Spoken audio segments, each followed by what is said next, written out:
coming to Honduras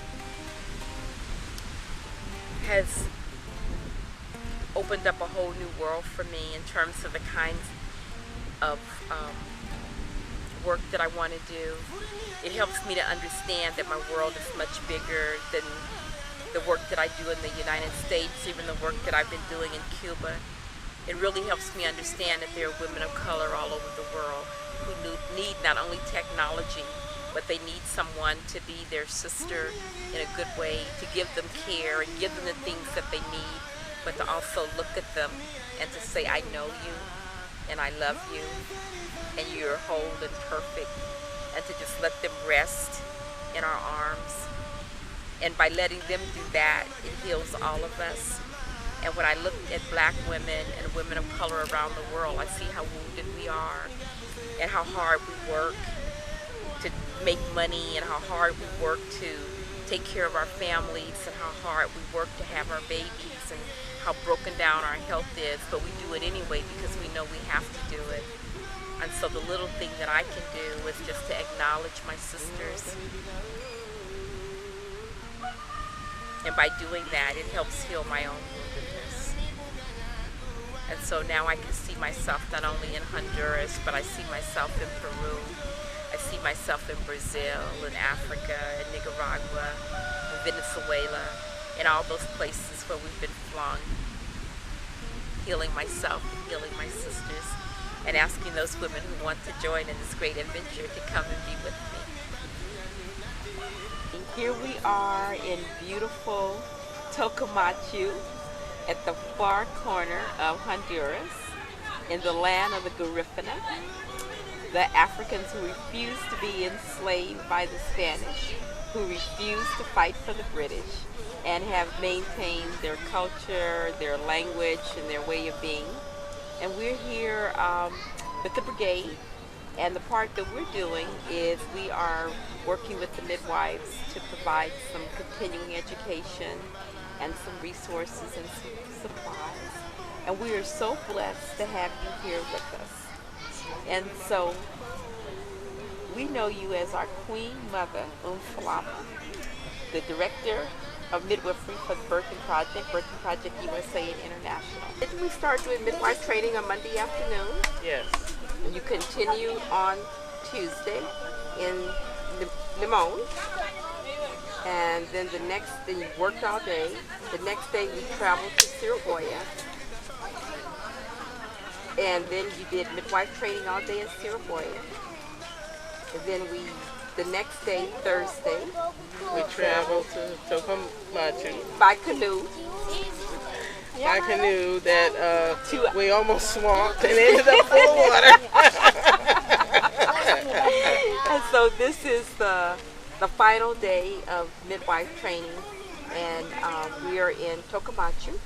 We have trained 20, 40, over 50. You have trained over 50 midwives this week. What you think about that? God is good. This is a good turn and a good work. You just feel so satisfied and so pleased at the end of the day. People are just so wonderful. The ladies are so beautiful, and I mean, you don't become a midwife because you're going to get rich. People become midwives because they really have a call and to take care of their family, to take care of their people.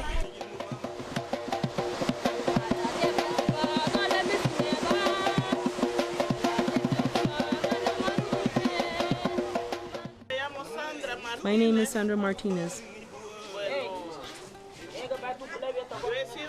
I have been a midwife and have had a lot of experience.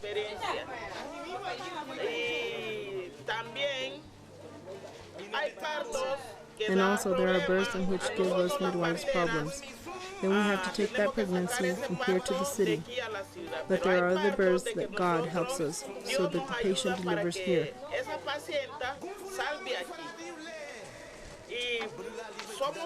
And we are midwives because we want to help other women as well as ourselves, so that baby will be born normal. That's why we are midwives.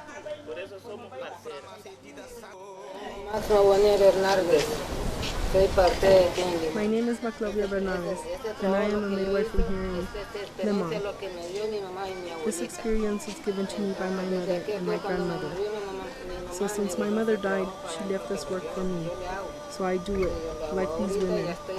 I also like it. My name is Maria Morales Crisanto. I was born here in Tecamacho, Isidro. I am a community midwife and have been doing birth work for some time. I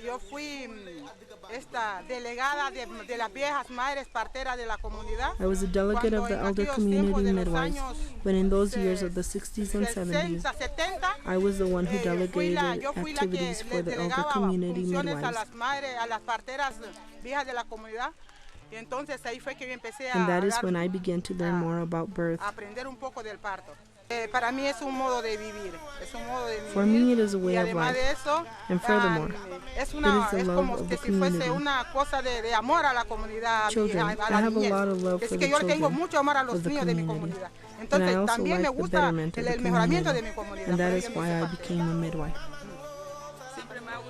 I have always liked the collaboration there is in being a midwife. Also the support for health, especially for children. I have always been a person who wants to cooperate for the health of my community.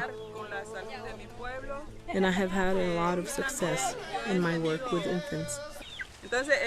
Related to childbirth, my first experience with childbirth came with my neighbor. She was giving birth and there were no midwives, so it was an emergency and I had to assist. From there I got the value of assisting with birth.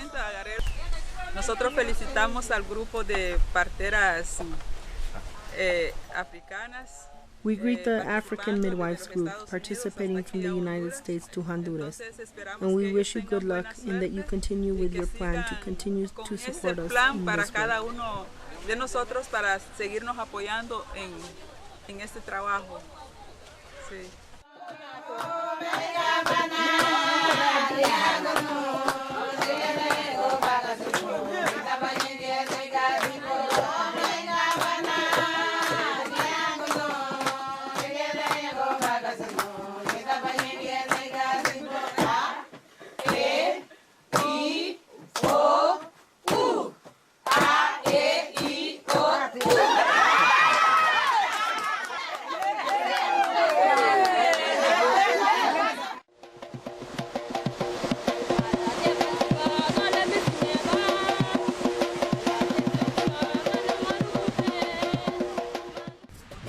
The Honduran birthing projects are a new way of doing the birthing project.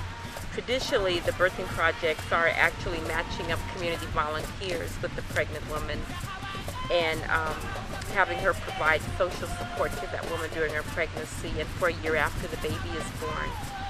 But in Honduras, what we're doing is we're working more closely with the midwife community because they're more like the resource mothers and the grandmothers and the big sisters for women who are pregnant in their communities.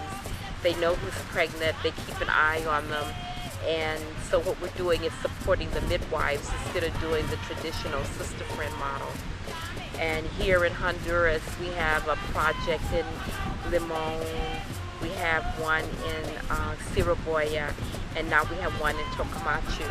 The one in Siraboya, I believe, is made up of 5 different provinces or villages.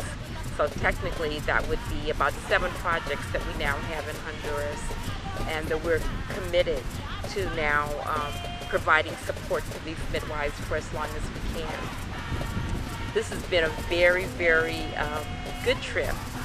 In each village or community that we visited, the midwives have had one thing in common, and that they all have a midwife calling to deliver babies.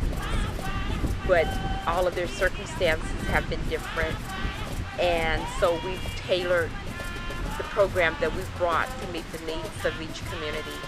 In one community, we taught the midwives how to do injections and how to read blood pressure and how to listen with the fetoscope. And in another community, we didn't do the injections, but we did the fetoscope and we did the blood pressure. I think we did the blood pressure in all of the communities. So all of the midwives had an opportunity to upgrade their skills and to use a little bit more modern technology, but we balance that with the tradition that they bring, which has served them well. Ironically, the midwives in this part of the world had a better infant mortality rate and better mortality rate than most cities in the United States for African American moms and babies. So we really salute these women, and we want to just support them in any way that we can. What I'd like to see in the future, based on what we've learned this week, is I would like to really recruit a cadre of maternal and child health specialists who are interested in making a long-term commitment and to coming here at least once a year. I don't know if we're going to do each community separately, or if we're going to try to do what we did this time, cram as many in as possible. So we'll have to think it through. But I want to interest a group of women in really surrounding the Garifuna community and providing support to them. I'm especially happy to be here with the Garifuna. I'd always heard stories that there were these people who refused to be enslaved. And for a long time, I thought that was a myth. I thought it was like the people who could fly, the story of the people who tried to walk back to Africa from the Carolinas, where they just jumped off the cliffs one by one and walked across the water to Africa. And when I found out that the Garifunas really did exist, it just did my heart so much good. And so for me to be able to come to this place and to provide support to these people who managed to survive, who refused to be enslaved, I feel that I'm paying my due respect to my ancestors. I look at these people and I see the fighting spirit of all of us. I know how hard it's been for them to maintain their own land, to maintain their own culture, to take care of each other. And for me to have an opportunity to provide a little nurturing, a little health care to someone who has worked so hard makes me feel that I'm not only touching these women, but I'm touching my grandmothers as well, and that they would look down upon me today and say, Ashe.